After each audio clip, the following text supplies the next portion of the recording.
today we'll talk about the spiritual exercise of Saint Ignatius, because as you know, we are talking about all the tools, the spiritual tools that we have in order to be saints, which it is the best way to console the heart of Jesus.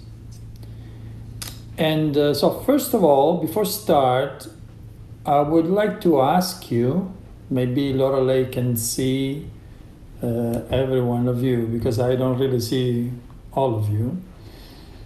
How many, maybe if you can raise your hand, how many did already the experience of the 1 month retreat of St. Ignatius? If you can raise your hand, if you did. Only those who did. Just to know.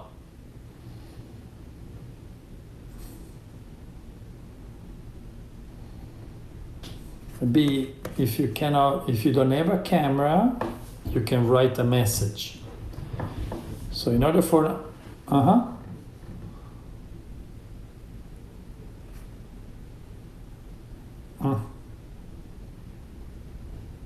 okay. Reazione, yeah, there is reaction, exactly. Okay.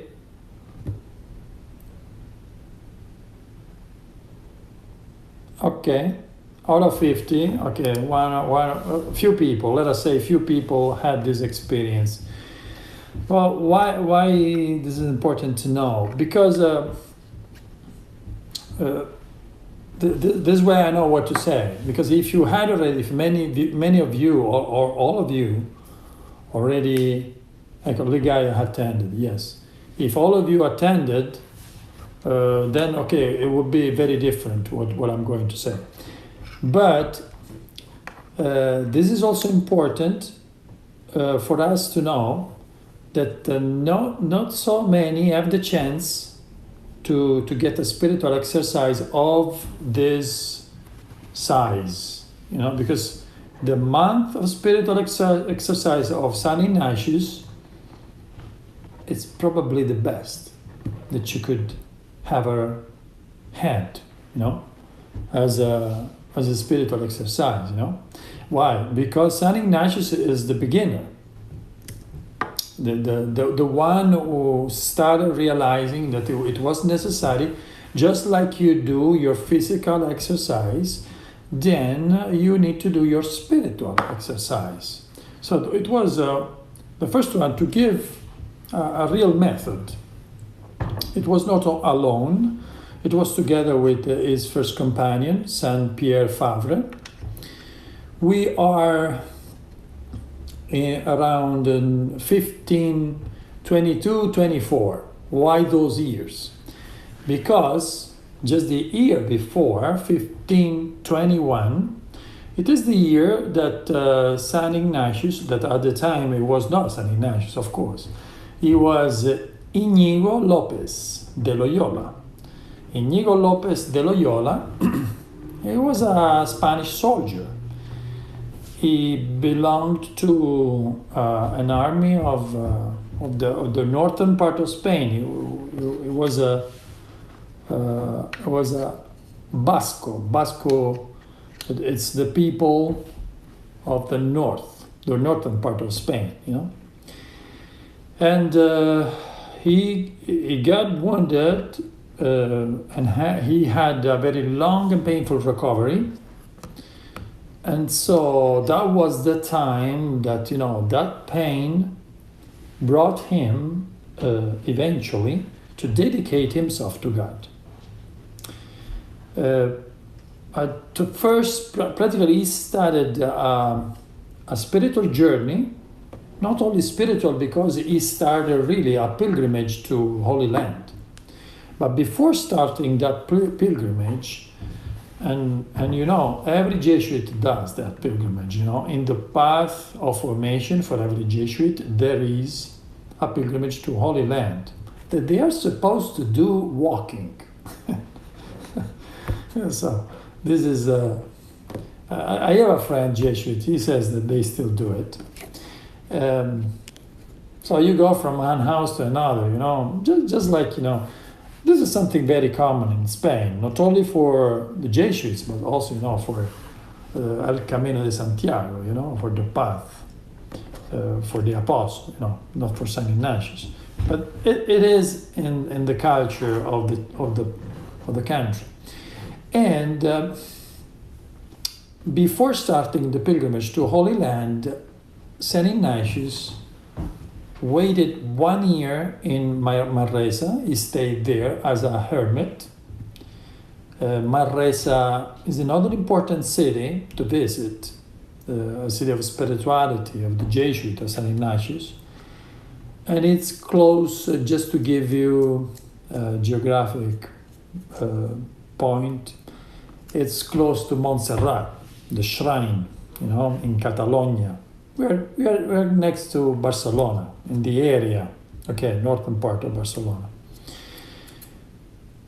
So, in this context, the founder of the Society of Jesus, the Jesuits, Saint Ignatius of Loyola, he starts the spiritual exercises, which is a creative and flexible program of prayer centered on the life of Christ. Well, the name of his congregation is Jesuit, so everything was centered on Christ, of course. And he wrote this book, but it is not actually a book. It's a handbook. It's something that you have to use like a tool. You cannot really say, okay, I will read the spiritual exercises of St. Ignatius as a book of spiritual enlightenment. It's not really that. The spiritual exercises of St. Ignatius is a guideline to help who? To help the retreat director to give the exercises to another, okay? To the attendant of the retreat. So, all people, everyone, even from other religions, actually, everyone can do this exercise, these spiritual exercises, because it's a deep experience of God. And it is a personal experience of God. The first thing that you realize when you start the 30 days is silence. Silence.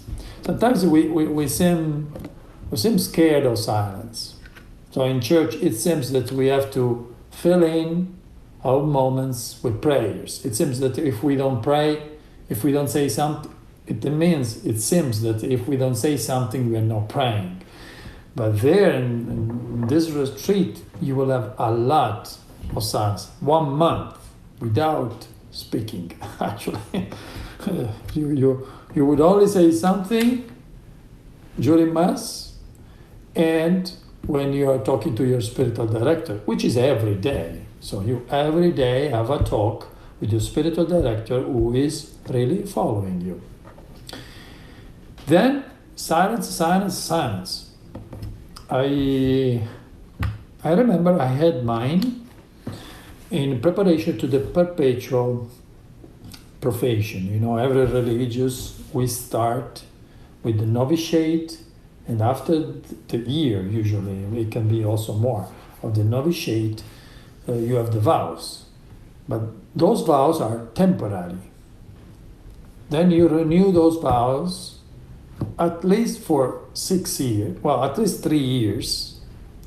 The suggestion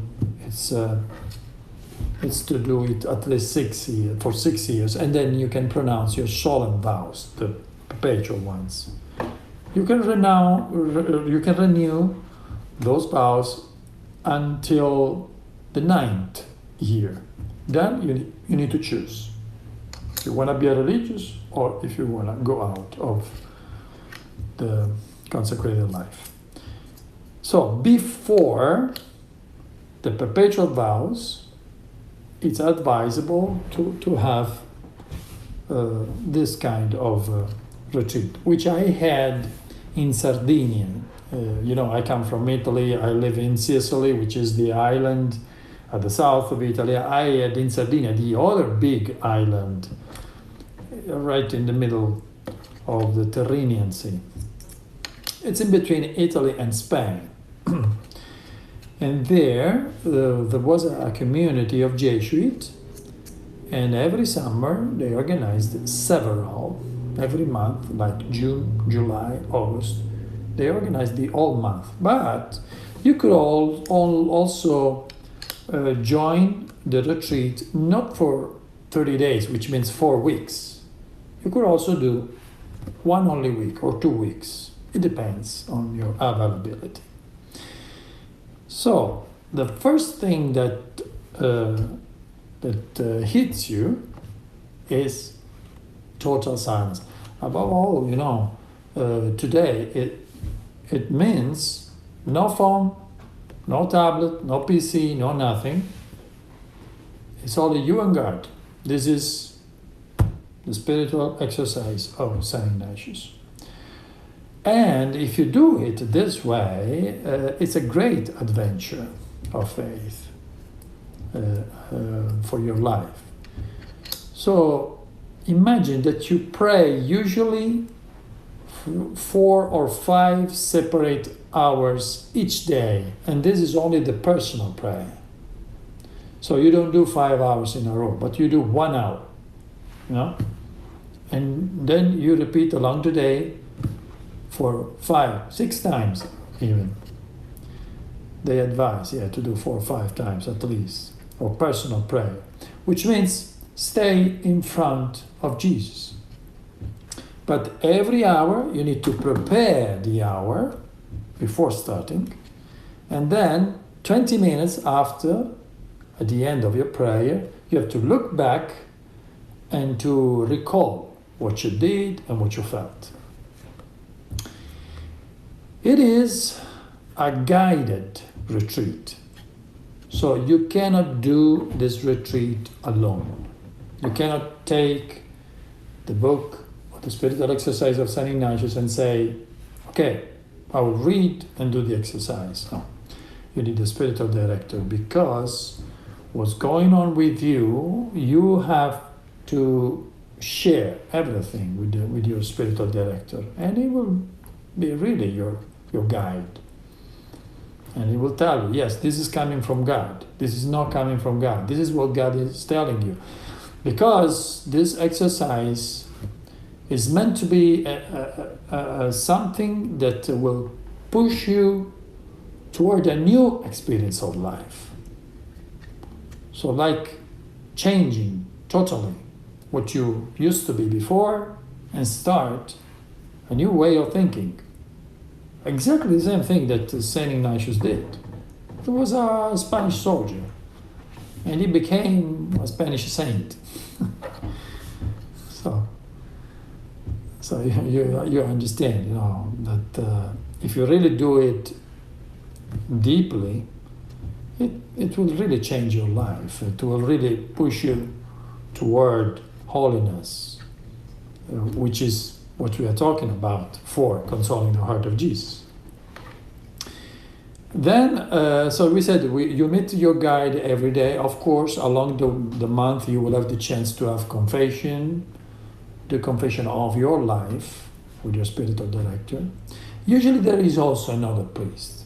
So you have the spiritual director, usually there is another Jesuit who is like the assistant. And with him, you can have confession. Also because the group could be also big.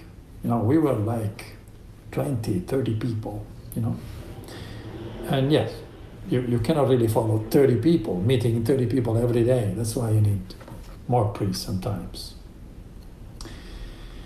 And yes, the spiritual director will ask you,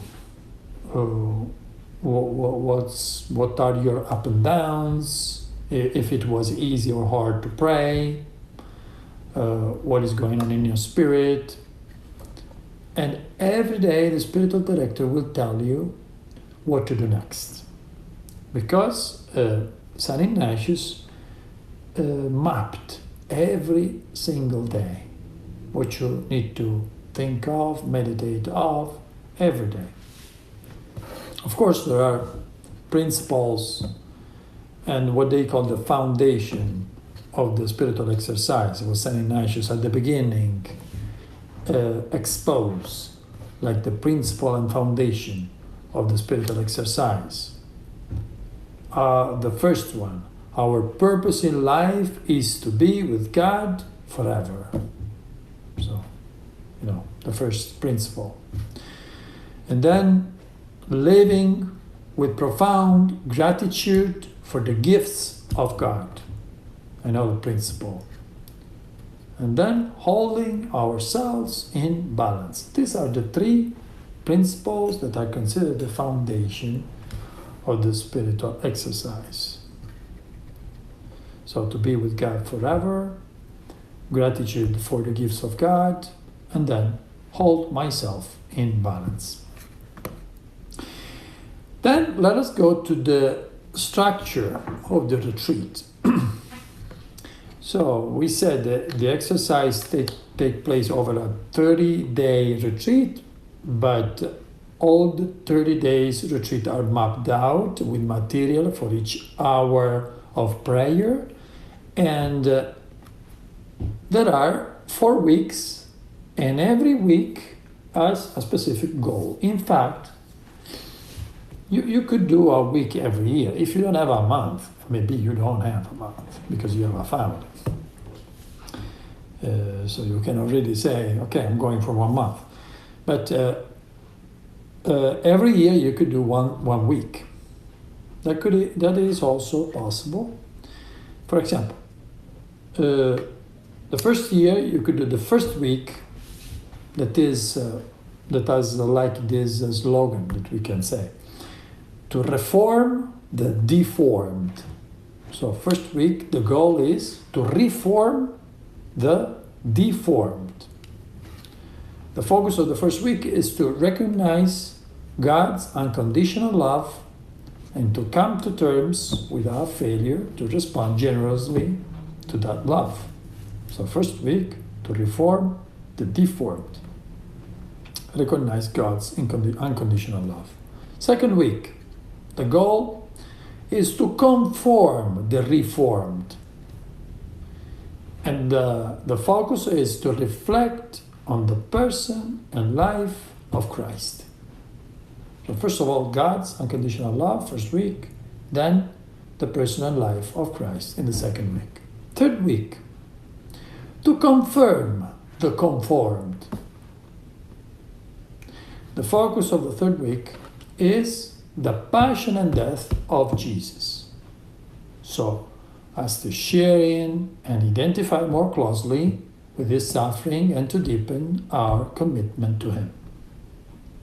Fourth week, to transform the confirmed, to grow in desire for Jesus to reveal the joy of his resurrection, the fourth week, and to embrace this joy as the foundation of our call to share in Christ's mission. So you start with the love of God, then you focus on Jesus, then his passion and death, then his resurrection. These are the contents of the 4 week and the goals of every week, right? And you can do every year you could do 1 week. So at the end of the 4th year you completed the path. But of course, the best is to do 30 days in a row, of course. Because yes, at the end you get really transformed. But if you do it properly, because you could also stay there and then you get a little bit bored, you don't get into it. Sometimes the risk could be that your spiritual director is not that good. Because every priest has his gift. Of course, the Jesuits, they always choose somebody who is able to. But, some is better than the other. So if it is important, if you have to do it, to choose somebody that has good comments, good referrals, So if somebody can tell you, I did a month with him and he was great. Yes, so I would say go for it. Okay. Then, more contents, yes, of course, the exercise consists of meditations on the scripture passages, first of all.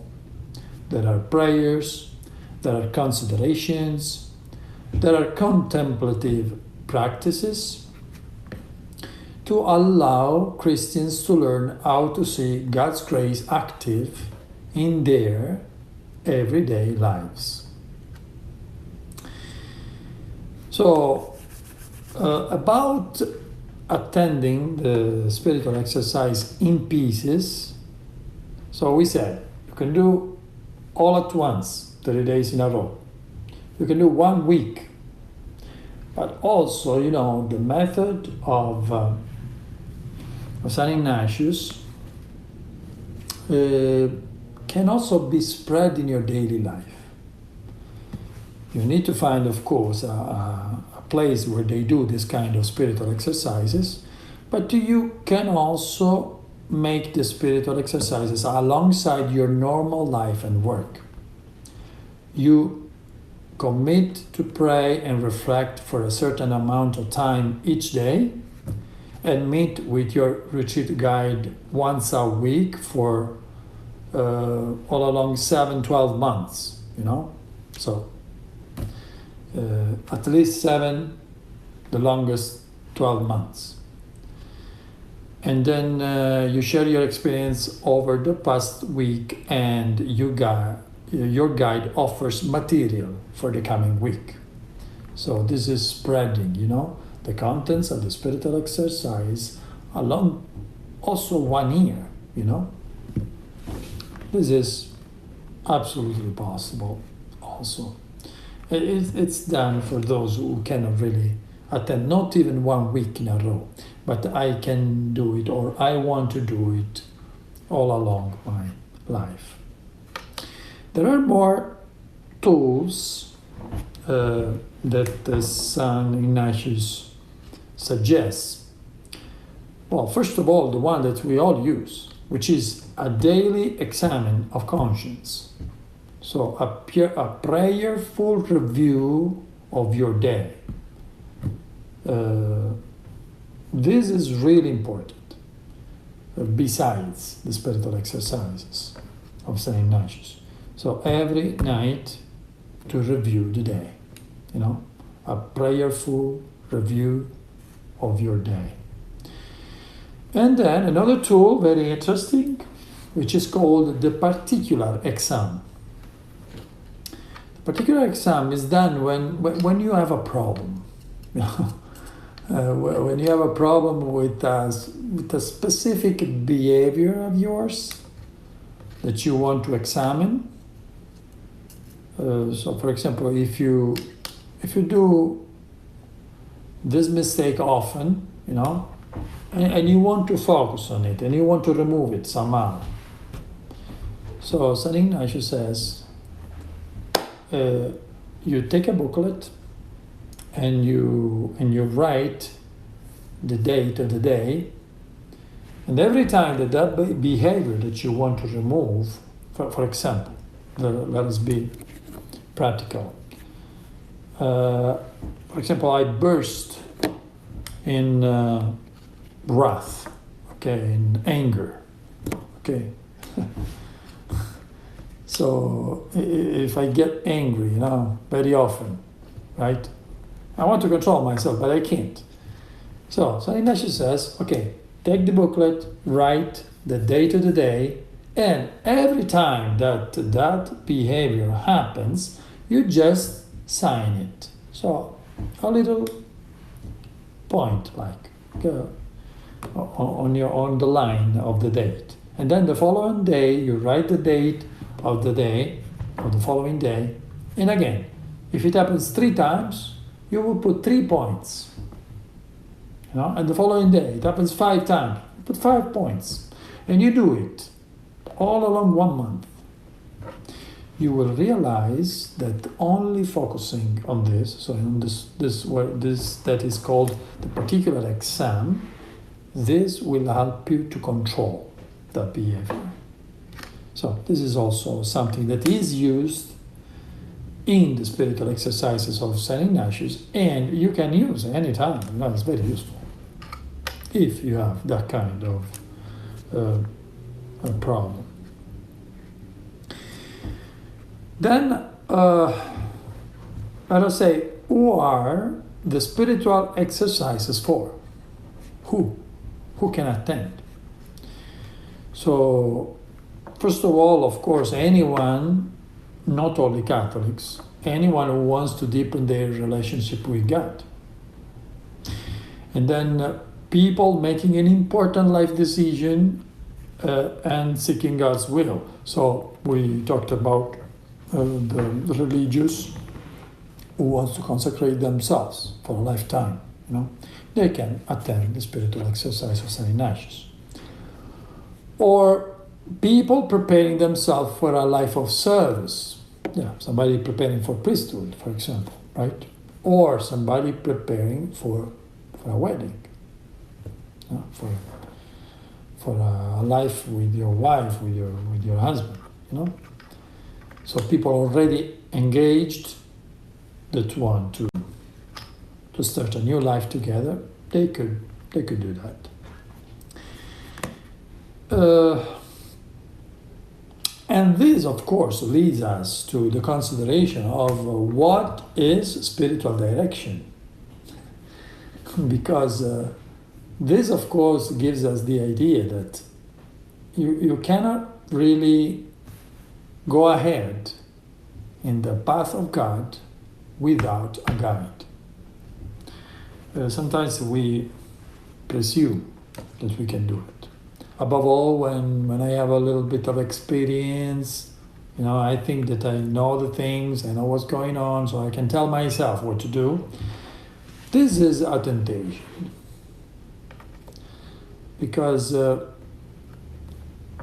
Christian spiritual direction or spiritual accompaniment is a support. So is a support that you receive from another Christian to enable you to pay attention to God's personal communication with you. Sometimes God is telling you things that you don't realize,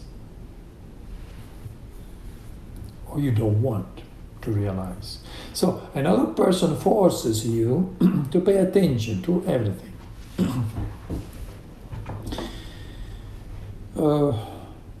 So your personal director will help you to respond, to grow in intimacy with God, and to live out the consequences of your relationship with God.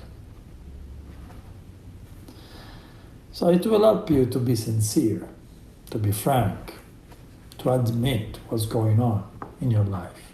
It's also a defense. Defense because everything that at the end you have to talk with your spiritual director. Not because you fear, but because you have a commitment. So it's a great help.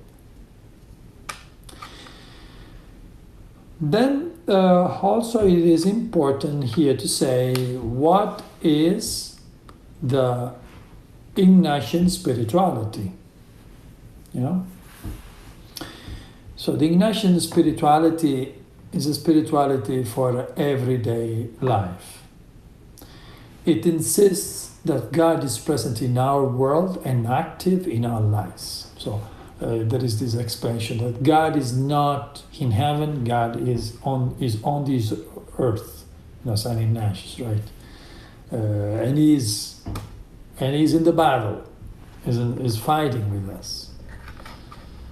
So it is a pathway of deeper prayer, good decisions, guided by keen discernment, and an active life of service to others. So this is the core of the Ignatian spirituality, that of course has a tradition of spiritual directors. Every Jesuit is a spiritual director. Of course, as I said, not all of them are the same, but it's in their charism. Of course, every priest is a spiritual director, but not everybody can do it because you need some kind of preparation specific for that, personal preparation. You cannot help anybody to walk toward God if you didn't do that first. Myself, I started having a spiritual director when I was 12 because I was in the seminary for the simple reason. I have to say that when I was 12, I had a very old spiritual director. I didn't really receive much help, But then, when I was 14, so we started high school, in the next seminary where I was, because we started in a minor seminary when we were like 12 and 13. But when we were 14, we went to the next step, and there we had a very good spiritual director. There we started spiritual life, me and my classmates, So, having done that experience, yes, I learned what it is, spiritual direction. So, being directed by someone else, you learn how to direct souls. So I had for 5 years the spiritual director. Then my spiritual director was, of course, the novice master for 1 year, which was, I have to say, great, amazing. 1 year with that priest was something amazing. That was really the basis of my spirituality. After that, we went to the major seminary, and there I changed so many spiritual directors. Like every 2 years, I changed one. And everyone gave me different things. But the basis was what I received in the high school for 5 years and then in the novitiate. So you need that basis. Everyone needs. And you cannot really receive it like because you go to Mass and there is a priest preaching sometimes. Because that is not enough. That is good for getting nourishment every day, but spiritual direction is another thing. So, it's to put in order my life. Okay. So, where this spirituality starts from? It begins with a wounded soldier daydreaming on his sickbed. And this is the experience of Ignatius. A wounded soldier daydreaming on his sickbed. Ignatian spirituality is rooted in the experiences of Ignatius of Loyola, born in 1491, died in 1556. So it's only 59, 60, 68 years. So he was a Basque aristocrat whose conversion to a fervent Christian faith began while he was recovering from war wounds. So, the worst situation became the start of a new life. So, at the beginning of change, there could be the experience of cross. Or we can say there is always the experience of cross, because before resurrection, there is always the cross. It's an experience, the experience of St. Ignatius, of interior freedom. So St. Ignatius is emphasizing this interior freedom. This is why we do this exercise, this spiritual exercise. To choose rightly, we should strive to be free. If you're not free inside, you cannot choose right. So Ignatius wanted radical detachment, and this brings to the famous obedience, of the Jesuit, according to the interpretation of the vow of St. Ignatius. St. Ignatius intended obedience with the Latin words perinde ac cadaver, which means you need to do your obedience to God, to your superior, as if you were a corpse, cadaver. A corpse, which means, what does a corpse says? Nothing. It stays where you put it, right? So, of course, somebody may say, oh, no, that is too much. I don't think that St. Ignatius thought it was too much. He intended that. And really, yes, if you are able to free yourself, to detach yourself from yourself, that way, yes, you will be in the hands of God, and God will do with you anything. He will accomplish with you anything. This is the point of the spiritual exercise, to free you from yourself. So we should not fix our desires on health or sickness, wealth or poverty, success or failure, a long life or a short one, but only freedom in the hands of God. So our own goal is the freedom to make a wholehearted choice to follow God. So this is the point, right? One of the points of the spiritual exercises. As you see, just like we saw before with the spirituality of the Divine Mercy, with the consecration to the total consecration to the Virgin Mary, according to the spirituality of Saint Louis Maria Grignon de Montfort. Also, this one, the spiritual exercises of St. Ignatius, are a privileged tool toward holiness, in order to be holy, to be great saints, to be quickly a saint. Yes, and I have to say that if you have a month and you want to do it, it will really be a great help. Everyone that did that can give you that testimony. And this was the fifth part, for our path about the theme Consoling the Heart of Jesus. So see you next week.